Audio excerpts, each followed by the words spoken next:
Hey, I'm Eddie from Surrogate, and today we're going to interview Shane Allen, our CEO. He's going to talk about his background and also his vision for the company.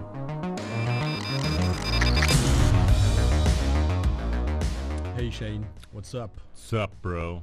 Yeah, good to have you on the podcast. First episode. You're Yeah. the CEO, co-founder, and we're having you here because you're also the strongest man in this company.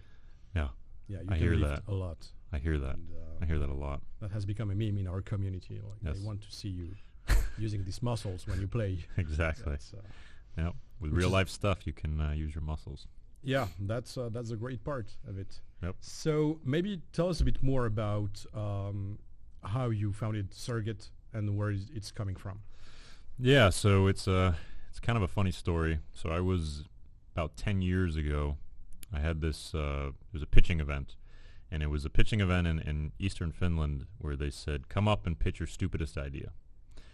And I have a lot of stupid inventions and stupid business ideas, but the one that stood out the most was an idea for you'd come onto a website and there'd be this video stream, a live video stream with a paintball gun on the bottom, and you would pay $1 to shoot a person who's running in front of that paintball gun. So it was just this funny thing. People went wild. I won this little stupid idea pitching event. And then over the years, I was thinking about it a lot, and I realized if that could be possible, that controlling something over the internet for a game, there's so many other possibilities you can make with that could end up being quite huge. So then it's sort of developed over the past 10 years to where I eventually met my co-founders working at a company where we were doing some video streaming, and I was product owner for this team doing that. And I brought it to the team and said, do you think it's possible? Can we actually make this? Because back when I did the pitching event, it was impossible. It would take, you would click maybe the button, and then maybe you would see the paintball gun shoot a minute or 2 minutes or 5 minutes later. So we started doing some prototypes on that early on. This is about 3 years ago. And we had an early prototype of a gun shooting, paintball gun. And it started to prove the concept. Then I was working at a company right after that, and then we got it to a point where I quit and I went full bootstrap for about a year, and then we started the company about a year ago, and then we raised our seed round, our earlier seed round about 7 months ago. Yeah, great. In a nutshell, that's yeah. everything. So your background is not just in this company doing video streaming, but before that, you actually invented many things. So you've always been this kind of inventor. Can you tell us more about the early prototypes and previous companies and what you learned from this experience? Yeah, so I've had a long history of trying out crazy ideas. That's sort of like where I go to. I don't want to do something that's too easy. Or anything that anybody else is doing. Or too boring. Yeah. It has to be entertaining. So I've done a few different ideas in wireless technologies, raised money in those, and like wireless energy transfer. I raised some money in that, and then patent stopped us. I did some things in thermoelectrics. I invented a new way to make them extremely cheap, printing them on an inkjet printer. Patent stopped us.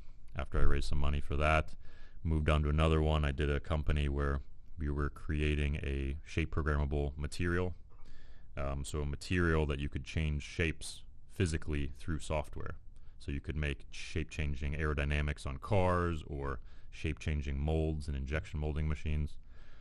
And I did that for about 5 years. We got patents on that. But then it was extremely hard to make, very expensive. So we ended that. Towards the end of that, I started a company called Allforge, where we made an injection molding machine that could use 3D printed molds. And the idea was that could sort of be the future of rapid manufacturing, maybe eventually when you have that shape programmable material. And it ended up being extremely hard to produce. So we ended that. And then there's been a lot of things ending here and there, but it's part of the process. There's to do crazy stuff. Sometimes there's things that just don't work out. So basically the first couple times it was a patent that stopped you, and Yeah. 2 other times it was about manufacturing, the Yeah. product being impossible to manufacture. Yeah. So what do you take from that, and how do you make Surrogate different in that way? Yeah. Yeah, well, after those companies, I took a break off. I worked for some other companies, and that's where I met my co-founders now. And I did it to take time off to think about the things that worked and the things that didn't work. And the things that didn't work was, one, patents stopped us. That was one thing. Another one was that I was launching products way too early. So a lot of people who are entrepreneurs have the issue where they launch too late. They want it to be perfect. I was on the side of, I want to launch it as soon as possible, get a bunch of sales, build this team, start going 100% forward, and then figure it out later. That was sort of my thing. So now I've realized it's, one, make sure there's no patents stopping you. And the other one is to take a little bit more time, make a prototype, an actual working prototype before going 100%. And that's what we did. So for the past 3 years, we've been prototyping, stealth developing Surrogate, and then we didn't even raise until 7 or 8 months ago, when it was at an actual point where we've developed something that actually worked, that we continuously have been improving, and we've been showing that we're doing it better than anybody else. So we're based in Finland, where you were born, because you're half Finnish, but you're also half American. And you spent the first part of your life in Florida. So you grew up from 0 to 19-year-old in Florida.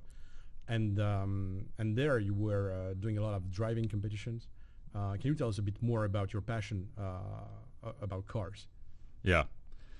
Yeah, so I've been really into cars since really early childhood. And then as soon as I was able to get a car, I was building them, and I was making them faster and racing them on the streets illegally, and going to the racetrack nearby for drag racing, and then also really got into drifting. And it's something that's always really been with me. I think I'm a fairly decent driver. I've always really wanted to be like a rally driver or a professional drifting driver, and I still hold on to that dream. But when I was doing it back then, I didn't have the means to do it. It's a very expensive sport, and it's very closed off to people who don't have money. So I sort of slowly moved away from that. But before I left Florida and went to Finland, I worked at a company called Mosler. I was a manager in building these carbon fiber supercars called the Mosler MT900. So I got a lot into automotive manufacturing. I worked on a racing team, doing engine rebuilds and turbo rebuilds and things like that, as well as building my own race cars all the time. So I'm super passionate about it, still love doing it. I know it's expensive, so I'm trying to figure out different ways to get into that, and try to keep that passion close. And as you can see, there's cars here and stuff, so we're still kind of getting into the driving and racing stuff that I still really like. Yeah, with some interesting games incoming. Interesting games. Top secret. Yeah. Can you tell us a bit more about your role as a CEO at Surrogate? Yeah, so it's a startup, so there's a lot of people doing different things. So for myself, I've been doing a lot of UI. I've been going into recruiting, raising funds, and constantly really pushing the vision of what I think Surrogate can turn into. So that's through various games that we're doing, but also ones that we're planning in the future, which I believe are going to be very big, and sort of keeping the boat pointed in the direction that I think we should go as a company. I think that's my main task as CEO. Yeah, and you're also the presenter for all the making of videos we make. Yeah, now I'm the designated presenter for those. Yeah. No. Where do you see the company in 5 years? I know this is the lame question all the VCs love to ask us, but yeah, because we never know in the end. Yeah. But what's your dream in 5 years? Where would you love to see us in 5 years? I have a lot of things I'd like to see us do in 5 years. Some things that are quite secret at this point that we're not saying publicly, but let's just say controlling extremely large things and potentially not even on this world. So there's something to keep you busy thinking about. Wow. That's deep. That's far. That's far. Yes. So besides car, there's another passion of yours. And of course, everyone in this company is also passionate about video games because we're a gaming company in the end. That's true. What's your story with video games? What was the first game you played? Yeah.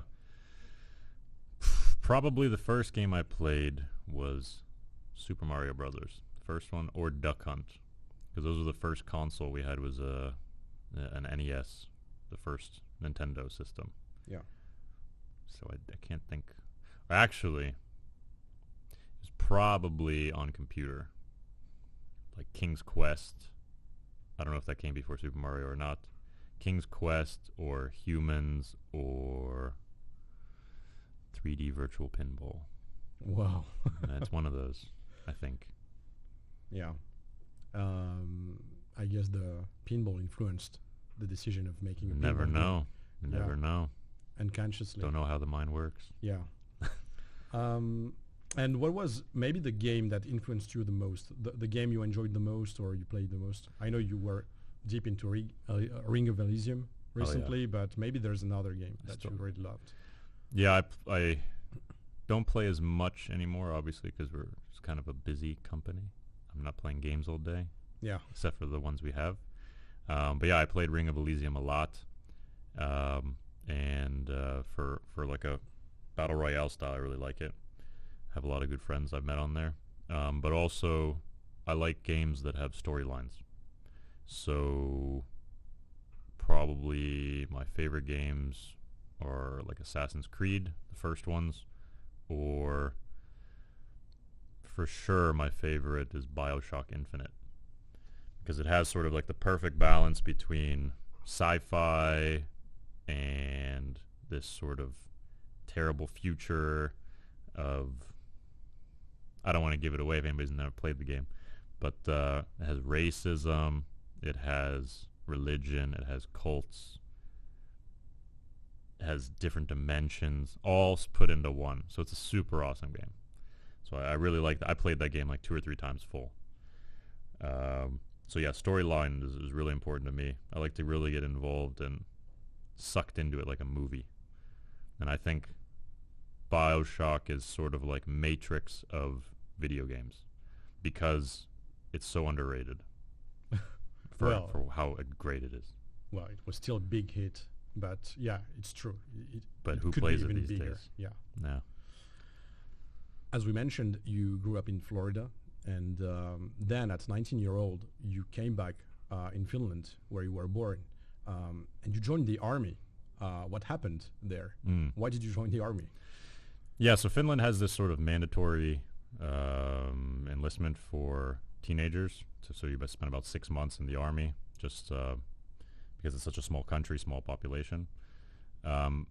I came voluntarily. I didn't need to because I'm a dual citizen, but I wanted to try it out, and it was kind of fun.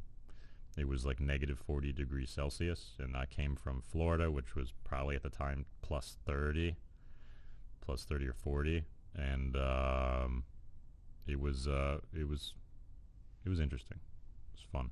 So what did you do in the army for the 6 months? Did you shoot? Did you practice some specific things? Yeah, I was in the grenade company, this Granatenheiten company. I can't say it properly. And we had some equipment that I'm sure was used in like World War II.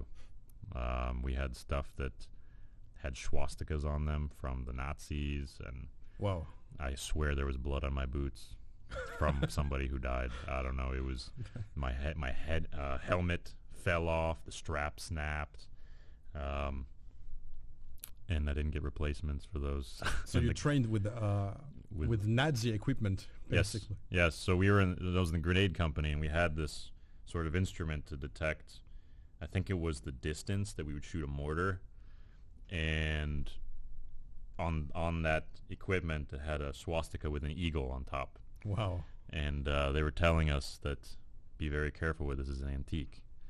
And I'm thinking, all right, so we're going to war with antiques. shooting mortars. We have great chances. And we were even doing stuff like shooting bullets at fake airplanes that are flying over. Like they would yell, we'd duck behind trees and start shooting the sky. And I'm thinking the entire time, who's attacking us with prop planes? We don't use jets now already? So it was an interesting time. I almost equate it to like a summer camp. Yeah. So it was just having fun. Well, now thinking about it, it was fun. Back then it sucked. Very cold. You can't feel your fingers or toes, but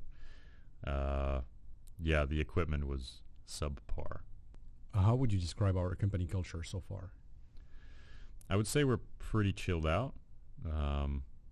It's pretty common these days, startups and companies, to say they have a flat hierarchy and everybody is in the same position, and that's not how we are. Obviously, I'm pushing the vision and people have their roles. But I would say we're very open. I encourage debate. I encourage people to disagree with me, and we do it quite often with Stan, who's behind the camera over here. But that's how you that's how I think you create a really good company culture where everybody's valued, everybody's has their say, but of course I always end up having the final decision on things, but I like to listen to everybody's input. And yeah, I'd say that's our culture in a nutshell. And then of course we're gamers, so we have all kinds of gaming stuff around here that people keep busy with and blow off some steam.